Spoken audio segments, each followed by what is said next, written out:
नमस्कार मित्रों, मैं आपका दोस्त ए के एम आपकी सेवा में फिर हाजिर हूँ। आज नवरात्रि का पहला दिन है, तो अम्बे मात की जय। और आज शाम को गूंजेगा डोलेरा ढोल रे बगाड़ मारे ही कड़े में।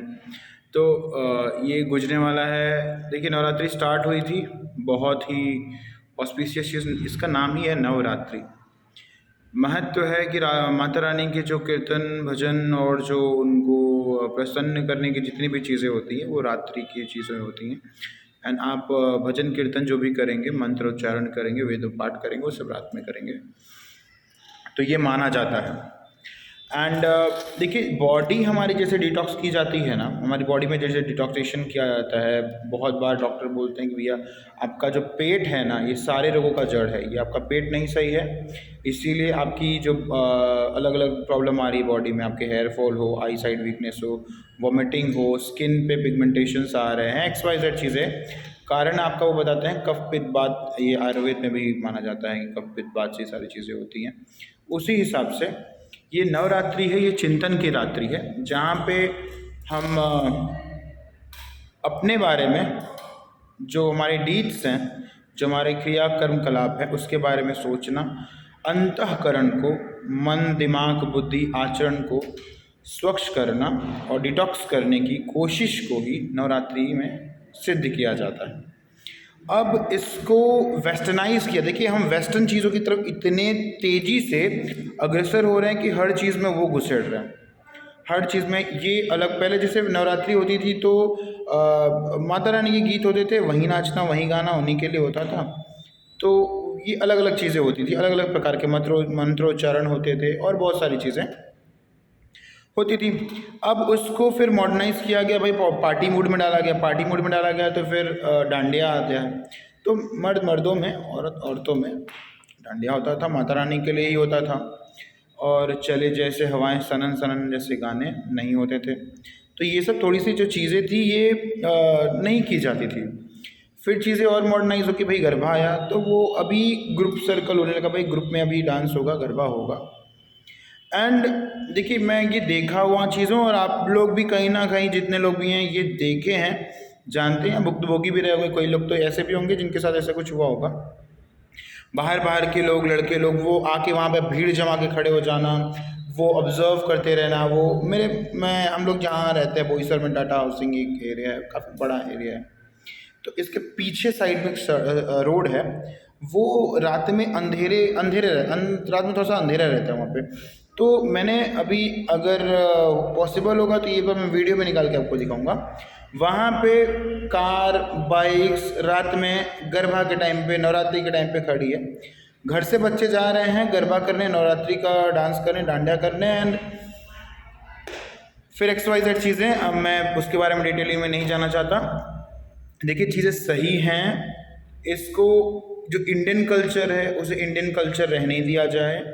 मैं यही चाहता हूँ, वेस्टर्नाइज करके अपनी चीज़ों को दूषित मत करिए। इंडियन कल्चर दूध की तरह है, वेस्टर्नाइज चीज़ें आप समझ लीजिए इमली की तरह, खट्टी स्वादिष्ट तो बहुत है, मुँह बोलते ही मुँह में पानी आ जाता है, लेकिन अगर आपने उसमें दूध में डाल दिया तो दूध खराब। अगर कोई इंसान रेगुलर इमली का सेवन कर रहा है, उसकी सेहत खराब। तो ऐसी बहुत सारी चीज़ें होती हैं, आपका पित्त बनने लगता है उससे। तो ऐसी बहुत सारी चीज़ें हैं जो कि उसके ओरिजिनल फॉर्म में ही अच्छी होती हैं। तो नवरात्रि का असली मतलब, अगर आपके बच्चे आपके साथ हैं तो उनके साथ आधे घंटे 1 घंटे बैठिए, माता रानी के चिंतन करिए, उनके बारे में बताइए कि कैसे उन्होंने रक्त बीज को मारा था, कैसे हिंदू साहित्य में और सनातन धर्म में ये चीज़ें बताई गई हैं, नारी शक्ति के बारे में कैसे बताई गई हैं, कैसे द्वैत अद्वैत के बारे में बताया गया है, कैसे ये बताया गया है कि परम ब्रह्म परमात्मा जो है उनको भी शक्ति की जो आवश्यकता होती है वो माँ जगतजननी परम्बा से ही उन्हें प्राप्त होती है। तो ये सारा चीज़ जो होता है ना, इन्वॉल्वमेंट जो होता है ना, बड़ा ही अनोखा है अपने आप में। अगर हम अपने बच्चों को ये चीज़ें नहीं बताएंगे और जो हमसे लगे सके अगर उनको ये चीज़ें नहीं बताई जाए, तो ये चीज़ें हम और आप नहीं बताएंगे तो बताइए बताएगा कौन। और उसके बाद हम अगर घर में बैठ के ये कोसना शुरू कर देते हैं कि भैया कल्चर ख़राब हो रहा है, देश बर्बाद हो रहा है, चीज़ें एकदम नष्ट भ्रष्ट हो रही हैं, कौन सुधारेगा। तो बताइए मतलब charity should be begins at home ना। अगर हमें कुछ चीज़ सही करनी है तो अपने घर से शुरू करें। भैया देश में बलिदान तो सबको देना चाहिए, लेकिन वो बलिदान जो है मेरे घर से नहीं जाना चाहिए। तो जब तक ये मेंटालिटी चेंज नहीं होगी ना, हम अपने आराम में अपनी चीज़ों में थोड़ा सा बदलाव महसूस नहीं करेंगे ना, जब तक बदलाव महसूस नहीं करेंगे तब तक चीज़ें अपने अकॉर्डिंग में होने वाली नहीं है।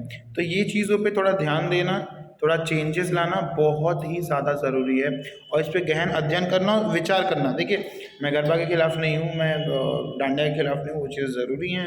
अभी आप अब मेरे कहने से लोग बहुत ज़्यादा मान नहीं जाएंगे, कोई एक प्रभावित हो भी सकता है। देखिए चीज़ें करिए, लेकिन एक उद्देश्य के साथ कि भैया चलो नवरात्रि आती है, ये अभी एक फेस्टिवल सा हो गया है कि गरबा करना है, नाचना है, गाना है। इसमें देखिए क्या होता है ना कि पर डे के हिसाब से कलर होता है। बहुत लोग के पेरेंट्स को मैंने देखा हूँ बच्चों को जिद करते हुए कि भैया मुझे ये कलर में सब पहन के आ रहे हैं, मुझे भी जाना है। वो प्रेशराइज हो जाते हैं, उनकी इनकम वैसी नहीं होती है। लेकिन इफ़ एंड बट करके कैसे भी नाउ एंड देन करके they use to go for the organization things and try to organize all those things, materials whatever childrens are asking for. तो वो कोशिश करते हैं कि चीज़ें मैनेज की जाए उनके हिसाब से। तो कहीं ना कहीं इसका पॉजिटिव नेगेटिव दोनों रिएक्शन होते हैं, हर चीज़ के होते हैं। तो गरबा में आप जाते हैं तो थोड़ा सा बच्चों पे ध्यान दीजिए, एंड मोर ओवर जो नवरात्रि का मेन मतलब है उस पर गहन अध्ययन करिए और बच्चों को बताइए कि कैसे बताया गया है कि जब देवी पुराण में बताया गया कि माता रानी के एक एक रोम छिद्रों में हजार हजार कोटि सूर्य के रोशनी प्रकाश प्रज्वलित है, कितनी उनकी आभा है, नारी शक्ति का वो स्वरूप है। जैसे कि अपने आदि गुरु शंकराचार्य जो पहले शंकराचार्य थे अपने, उन्होंने जब स्वाध्याय शुरू किया था और बातचीत लोगों में ये सनातन के बारे में बताते थे ये सारी चीज़ें, तो उन्होंने बोला था, एक प्रवचन देते टाइम उन्होंने ये बोला कि ईश्वर एक है, एक के अलावा कोई नहीं, आप उन्हीं को मानो, सारी चीज़ें उन्हीं ने। माता रानी बुढ़िया का भेष बना की कथा है कि सुन रही थी। सुनने के बाद उन्होंने शंकराचार्य जी के पास जाती हैं और बोलती हैं कि बेटा तुम्हारी कथा मुझे बहुत प्रिय लगी, अत्यंत अच्छी लगी, मैं आपसे रिक्वेस्ट करती हूँ कि आप मेरे घर कल आइए एंड भोजन ग्रहण करिए। तो शंकराचार्य जी ने बोला कि ज़रूर हम कल आएंगे। और माता रानी के जाते ही उनकी तबीयत खराब हो गई, उनको वॉमिटिंग होने लगी, लूज मोशन चालू हो गई, ये सारी चीज़ें उनको होने लगी। उसके बाद दूसरे दिन माता जी आई और बोली कि बेटा आप आए नहीं। तो उन्होंने बोला कि माता जी हम आना तो चाहते थे, लेकिन मेरे अंदर शक्ति नहीं थी कि मैं आ सकूं। तो माता जी हंसी और उन्होंने बोला, वृद्ध रूप लिया ही था उन्होंने बोला कि अभी तो आप कल कह रहे थे परम ब्रह्म सब कुछ है, ये है वो है, तो ये याद रखिए शक्ति, परम ब्रह्म को भी शक्ति की आवश्यकता होती है, वो शक्ति स्वरूप मैं। ठीक है, तो ये सारी चीज़ें, ये सारी जानकारियाँ कौन बताएगा बच्चों को जब आपको नॉलेज रहेगा। और नवरात्रि का जो दिन है कम से कम 1 घंटे आधे घंटे आप सभी घर में पाठ होता होगा, ये चीज़ें होती होंगी, उसको जानिए, सुनिए, समझिए एंड धीरे धीरे धीरे धीरे चीज़ों को बताइए, जिससे हमारी जो वेस्टर्नाइज चीज़ें हो रही हैं थोड़ा ज़रूरत है कि अपने कल्चर में आते हैं। ठीक है, एंड देखिए आप किसी की कॉपी बनेंगे तो आप कभी ओरिजिनल नहीं रह जाएंगे, आप उसी कॉपी बन के रह जाएंगे, हमेशा आपकी पहचान उसी कॉपी की होगी। लेकिन आप थोड़े से बुरे ही सही, थोड़ी सी कमियां ही सही, लेकिन अगर आप हैं, आप अपनी ओरिजिनल कॉपी है एंड वो आपकी पहचान है। मेरे यहाँ पे अगर चोट का निशान है तो इसलिए क्योंकि ये मैं हूँ, ये मेरी पहचान जैसी है। मुझे मेरी आई वीकनेस है तो मैं चश्मे लगाया हूँ, तो वो मेरी पहचान, मेरी वीकनेस है, मेरी पहचान, यही आइडेंटिटी है मेरी। ठीक है, तो ऐसी ही बहुत सारी कमियां खूबियां मिलके एक इंसान की पहचान और एक जन की पूरी व्यक्तित्व को बनाती हैं। तो उसे उस तरीके से रखिए, समझिए एंड लोगों तक पहुंचाइए। मेरी बातों को अगर समझ में आया हो तो अपने कमेंट्स, अपने विचार आप व्यक्त कर सकते हैं और लोगों को बताइए। और अगर किसी को आहत हुआ हो तो मेरा कोई भावना किसी को आहत करने का नहीं है, बस ये मेरे विचार थे जो मैं रखना चाहता था। धन्यवाद। जय माता दी, अम्बे मात की जय।